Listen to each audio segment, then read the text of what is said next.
that you've been on all weekend. And before we get going, I want you to actually, because you have family in China. Yes, I do. So let's talk to your family in China, give them a shout out, and talk to them in Chinese, obviously. And tell them, say hello, because you're going to send us to them. Oh, yeah. I don't know what to say. Tell me you're okay. Yeah, so in Chinese. Yeah, absolutely. Okay, so it's weird to speak Chinese now.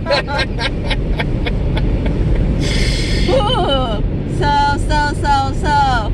Well, I speak my own dialect. Yes. I don't really speak Cantonese or Mandarin. Right. Yeah, I speak my own dialect. I mean, I know how to speak Cantonese and Mandarin. But you're talking to your family, yes, so it's okay. So I'm gonna speak with my dialect. So yeah. So 阿爸阿媽、阿姨、阿爺、阿父、阿爺、屋企人、姑姑、咯。我平時響都一，然之後我當時佢喺門口，其實我哋係做嗰個黃埔門口度，我未哋。其實我想硬凳啦，想都幾型嘅，就唔好都幾，然之後都好嘅。Yeah, I think that's all. That's good. That's good. At least you're happy about it. Yeah. I am. So you're in the army. You're in the guard. Yes. And you're coming from San Francisco. Yes. Because people are like wondering, Dr. Paul, why do you have this small Chinese girl in the car? Well, not that it's a strange thing, but you took a quick trip here to go to West Point. Yes. That's amazing. It is, and it's adventurous. I love it. But we were talking mostly because as your travels from China to San Francisco across to, I mean, you live in San Francisco. I live in Haywood. Yes. Well, in California, West Coast.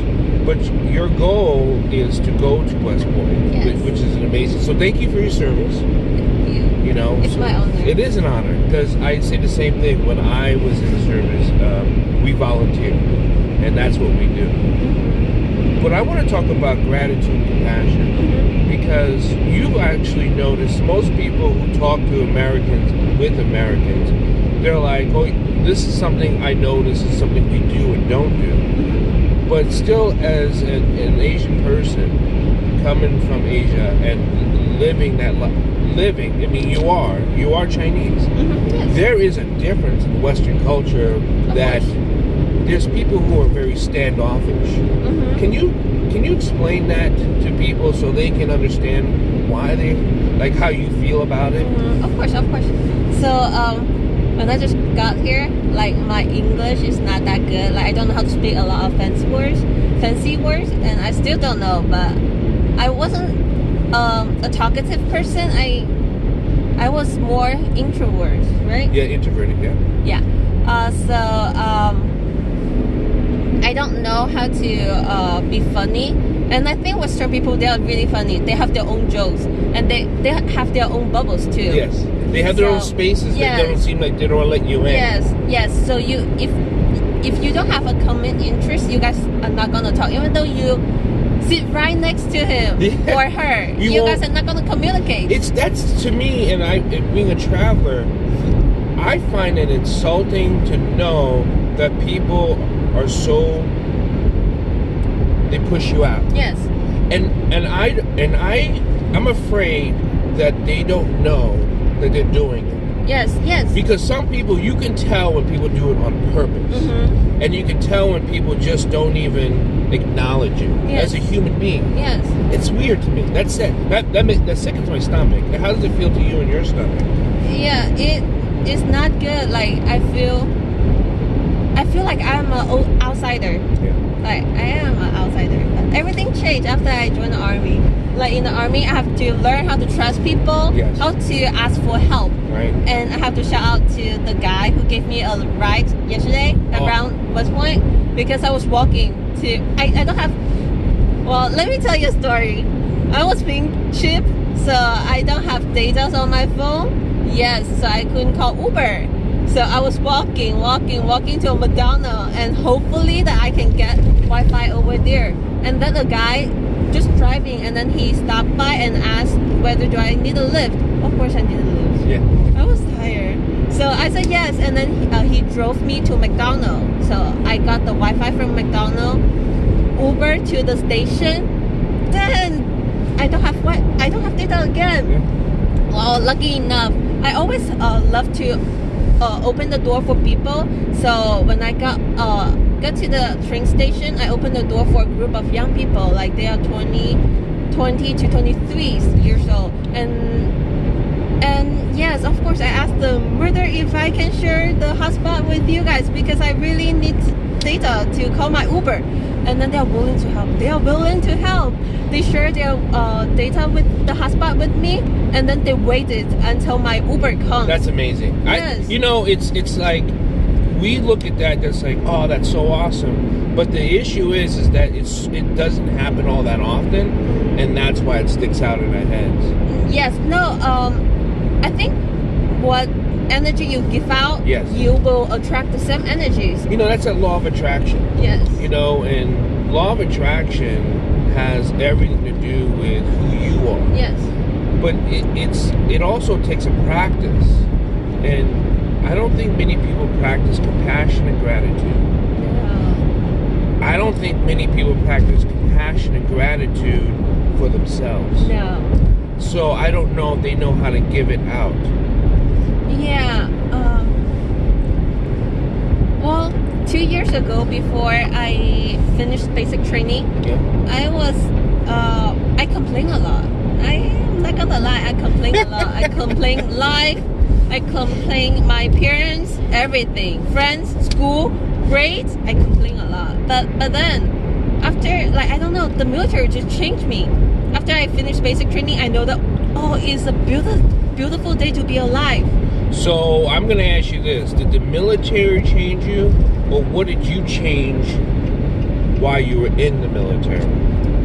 Because the military to me is a tool. Mm-hmm. It gave you an opportunity, but you still had to change. Yes. Because you could have stayed the same. Because I know I've been in. There's people in the military that complain all the time. Yes. All the time. Like, really? Again? Shut up. Like, yes, it's cold. Yes, it's hot. Yes, we got to run 5 miles. Yes, we got to do push-ups. My God, don't you know where we're at? Yes, and you have to do it. So stop complaining. I know. Well, I have to, to be honest, in the military, I have the time to change myself. Yes. I have the opportunity to change myself. But I also see my battle buddies, she got depressed in the military because I think at first she was really talkative. She wants to talk to people all the time. Then she got depressed. Yes, no one gave her the time to talk to her. No.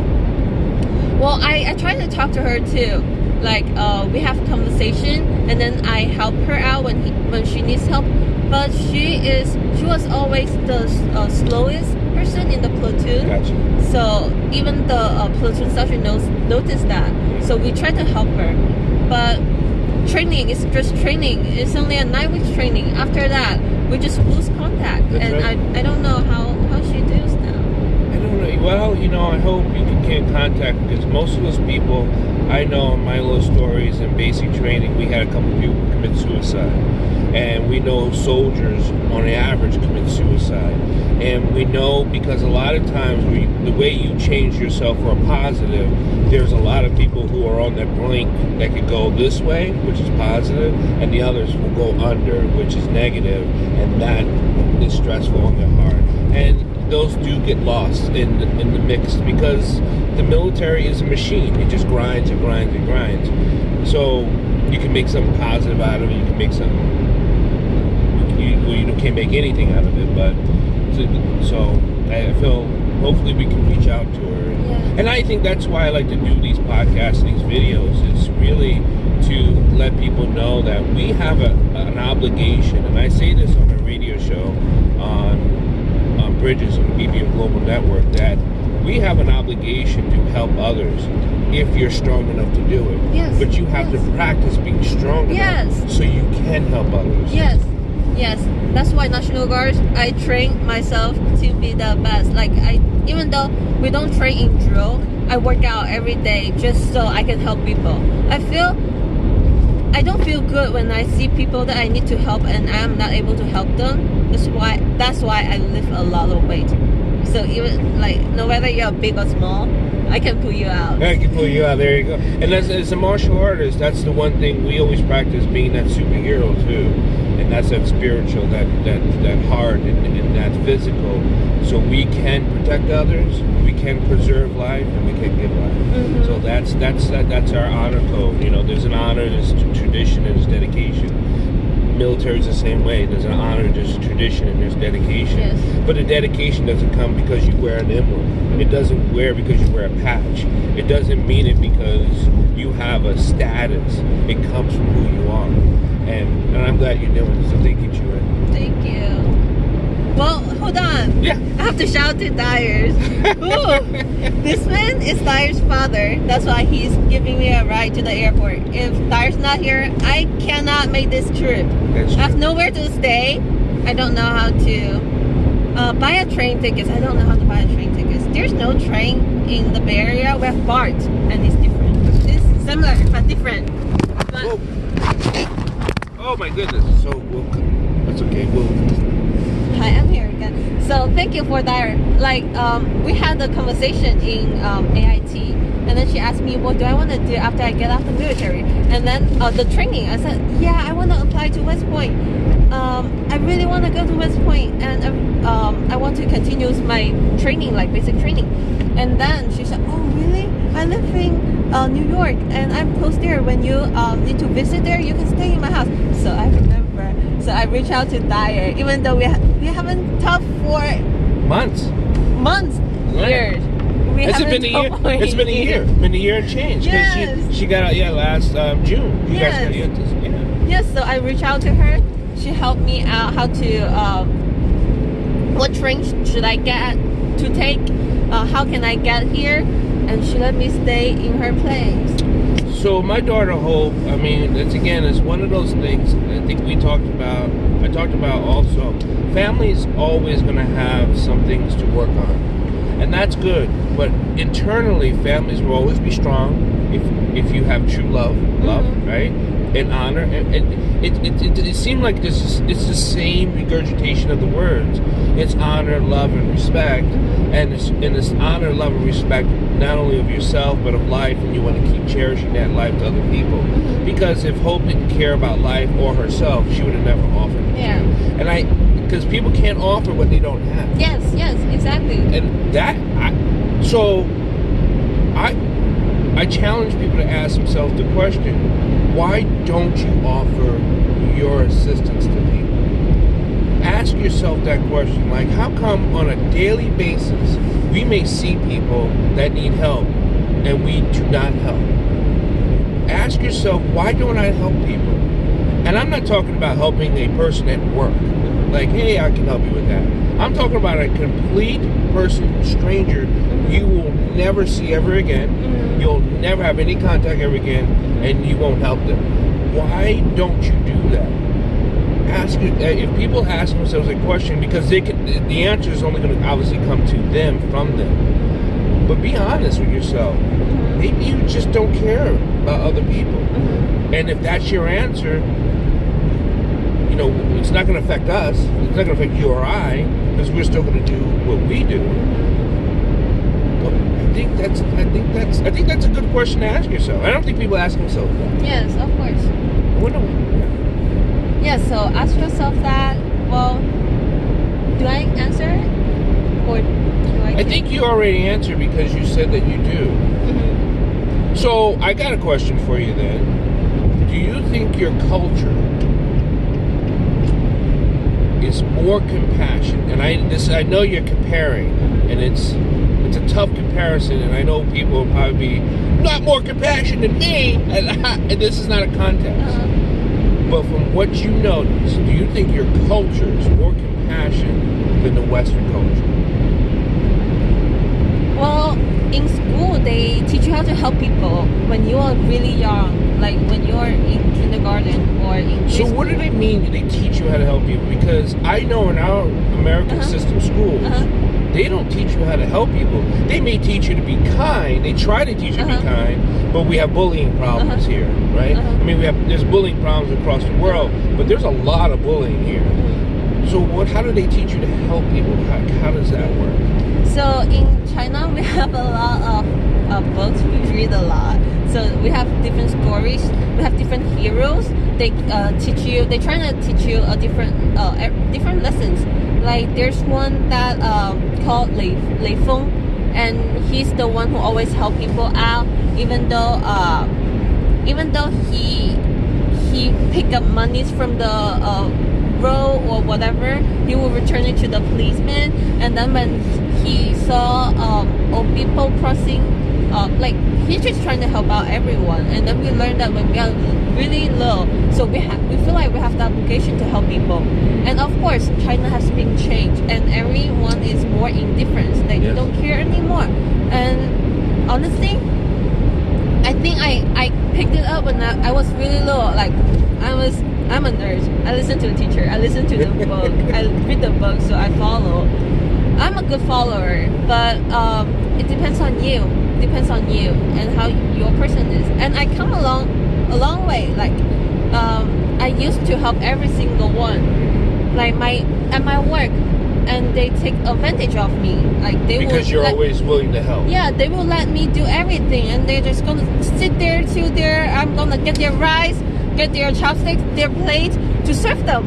And then later on, I have my good friend to join me at work as well. And then she was like, "What are you doing?